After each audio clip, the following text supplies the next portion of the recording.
Clappana വരവില government LP സ്കൂളിന്റെ പുതിയ കെട്ടിടത്തിന് ശിലയിട്ടു. CR മഹേഷ് MLA ശിലാസ്ഥാപനം നിർവഹിച്ചു.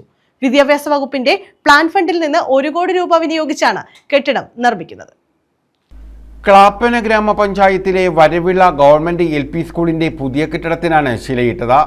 വിദ്യാഭ്യാസ വകുപ്പിന്റെ പ്ലാൻ ഫണ്ടിൽ നിന്നും 1 കോടി രൂപ വിനിയോഗിച്ചാണ് കെട്ടിടം നിർമ്മിക്കുന്നത്.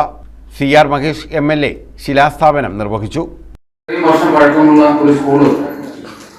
വേറെ ഉണ്ടെന്ന് തോന്നുന്നില്ല സർക്കാർ സ്കൂൾ.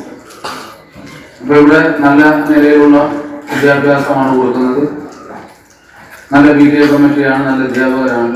വേണ്ടുന്നത്ര കുഞ്ഞുങ്ങൾക്ക് പശ്ചാത്തല സൗകര്യം എല്ലായിടത്തും ഹൈടെക് ക്ലാസ്സും അതുപോലെയുള്ള സംവിധാനങ്ങളൊക്കെയാണ്, ക്ലാസ് റൂമുകളൊക്കെ. അപ്പോൾ അതുകൊണ്ട് ഇവിടെ കുറച്ചുകൂടി പശ്ചാത്തല സൗകര്യം മെച്ചപ്പെടണം എന്ന് അന്നത്തെ panchayat member Shrimati Sheeja.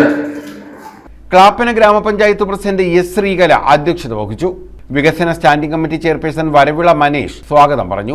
Block panchayat president Mohanan, ജില്ലാ പഞ്ചായത്ത് അംഗങ്ങളായ നജീബ് മണ്ണേൽ, വരുണാലപ്പാട്, ഗ്രാമപഞ്ചായത്ത് vice president R. Susheela, standing committee ചെയർപേഴ്സൺമാരായ ഷംസ് ക്ലാപ്പന, സിനി രഞ്ജിത്ത്, ബ്ലോക്ക് പഞ്ചായത്ത് അംഗങ്ങളായ വഹീദ, സുബിൻ ഷാ, കബീർ എൻസൈൻ, പഞ്ചായത്ത് അംഗങ്ങളായ ബിന്ദു, ബിനി സുദർശനൻ, ലാലി ബിനു, കൊല്ലടിയിൽ Radhakrishnan, TN Vijayakrishnan, Abdul Nasser, Ashok Kumar, Abhilash, D. Aji, Athira Sanal, Priyanka S, ഗ്രാമപഞ്ചായത്ത് സെക്രട്ടറി ഹരികുമാർ TD, നിളാഹിരൻ, ദീപ, രശ്മി രവീന്ദ്രൻ എന്നിവർ പങ്കെടുത്തു. News bureau, Ochira.